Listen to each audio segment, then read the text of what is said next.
OJ's getting out. Yeah. Oh, this is the thing I don't understand. R. Kelly, people are saying he kidnapped people. People are saying Usher gave people herpes. And OJ's getting probation. He had the best week of any nigga I know. Who'd have thought everybody wanted to be, it's better to be OJ than Usher? Who'd have thought that? OJ's an interesting case because he gets found not guilty over the murder trial. Sure. And then he gets given a sentence for trying to steal stuff back that I know people that have killed people that don't get those type of sentences. Right. He went to jail. It was like, what, 35 years? Yeah. He got a murder charge for a burglary is what he got. How did you feel when you heard that OJ's getting out? I felt like he should have got out for that. If you didn't get him for the shit you really wanted him for, it's like this. When you have a dog and that dog pisses on the floor, if you don't see him do it, you ain't supposed to hit him because you're not punishing him for what he did. You're not punishing him for what he saw.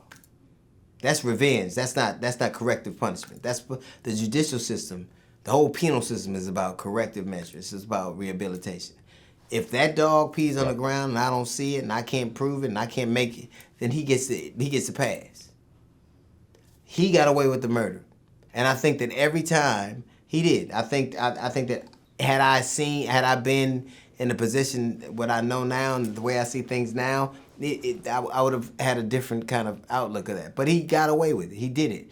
Then you put him in jail. You put OJ in jail for the same shit he stole that California said was legally his and gave back to him years ago. Right. And that's the thing. When black men win playing by the rules, then they change the rules. OJ and Obama really had the same effect on America.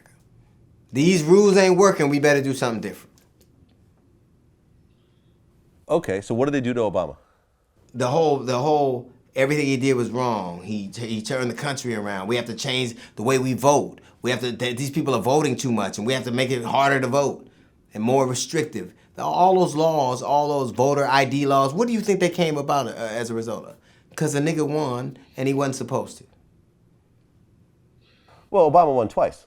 That's right. So but the whole idea of voter registration laws, there have been 12.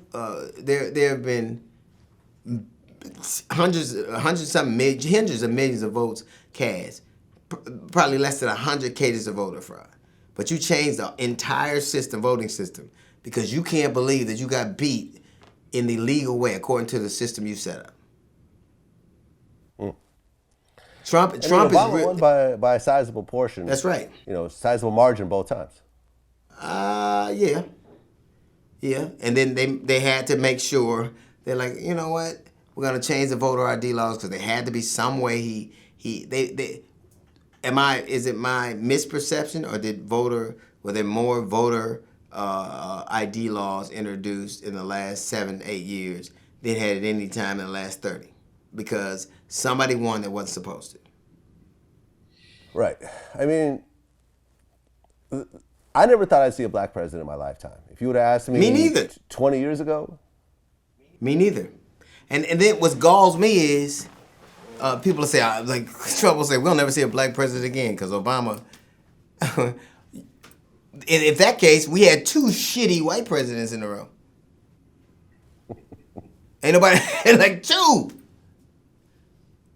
Like, Bush is less shitty than, slightly less shitty than Trump, but 2 dudes who shouldn't be president that were.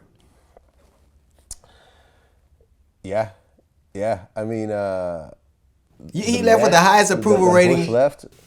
If any two-term, him and Clinton, respectively, have the highest two-term approval ratings of any presidents in modern history. But yet, they were horrible. They fucked up. Obama was a fucked up president. You got literally almost half of his approval rating when he left right now, and he's bad. Obamacare had its problems, and he's bad. But you can't repeal it, even though you got majorities in the Senate, and he's bad. The economy that you brag about right now, the jobs you've created right now, were not even on the pace with Clinton, Bush, or Obama. Well, I mean, trying to take credit for the economy. The economy's been really at an up. That's right. Since about That's- so- 2009, 2010. Shut up with that. And so people wanted a great white hope. Like they wanted somebody to tell them that somebody was to blame. They really do. In America, you can work if you do two things. If you can do something some people won't do, or if you can do something they can't. Poor brown people do our physical labor. Poor brown people do our intellectual labor. So if you can't pick a strawberry and you can't write an app, what the fuck are you gonna do? I guess you better rap or tell a joke or dunk. You're boycotting the NFL I am. over Kaepernick. I am. Explain why. And because I think that a league that has allowed murderers, wife beaters, drug addicts, dog killers back in the league and deny somebody for standing on principle has no moral authority to kind of have to weigh in like that. A public that would accept those kind of miscreants back in, but won't accept the principled man is somebody I can't be in league with. I can't understand it. Ray Lewis was accused of a double murder. This dude went on trial. The suit he wore came up missing, and he got off. That's good. But you, after that, you do the same shit OJ did. Shut up. So I got a dude who killed dogs and a dude who got away, who was tried with murder, telling a motherfucker whose only position was people should be treated fair, and he's treated like the pariah, and that's fair? I won't watch a league like that. I want to watch a league till he gets a fair. Ben Roethlisberger accused of sexual assaults. He's still in the league. We had a dude that killed somebody drunk driving. He's still in the league. Plexico Burris shot himself and got back in the league. What are you talking about? He shot himself in the knee that Colin was kneeling on, and he's still in the league. Yeah, that was crazy. I remember when that happened. You're more upset, a nation that would be more upset at men who have done these types of things, but not, more upset less upset with men who've done these type of things, and more angry with a man who took a principled stand. What does that say? Well, recently you responded to Dez Bryant about we are not morally inferior. When people say black on black crime, 90% of black people kill black people. That's true. 87% of white people kill white people. Asians kill Asians. Latin kill Latin. Husbands kill wives. Wives kill husbands. That's about proximity.